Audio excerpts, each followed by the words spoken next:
Selah bin Hashim u solih odamlardan biri edi va u chindan ham buyuk mo'jizalarga ega edi. Bir kishi uning oldiga kelib, "Ey Abu Asabo" dedi. "Men tushimda Alloh yo'lida olganim uchun menga shahidlik maqomini berishdi. Sizga esa ikkita shahidlik berildi."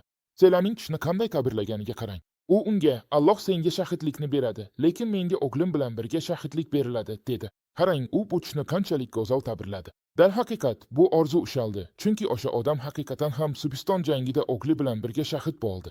Va bu hikoyaning diqqatga sazovor tomoni shundaki, jang paytida u o'g'liga, "O'g'lim, onangning oldiga qayt, chunki u bechora ayol, unga gamxo'rlik qiladigan va unga gamxo'rlik qiladigan odamga muhtoj" dedi.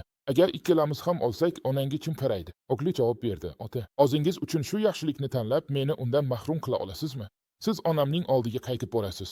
Men Alloh yo'liga olmoqchiman", dedi u unga. "O'g'lim, endi buni aytganingdan keyin Allohga tavakkal qilib oldinga chiq, toki men ham o'z payg'ambarimni izlay boshlasam." Allohdan mukofot va haqiqatan ham Alloh unga shahidlikni ato etdi. Keyin otasining o'zi shahid bo'lib vafot etdi.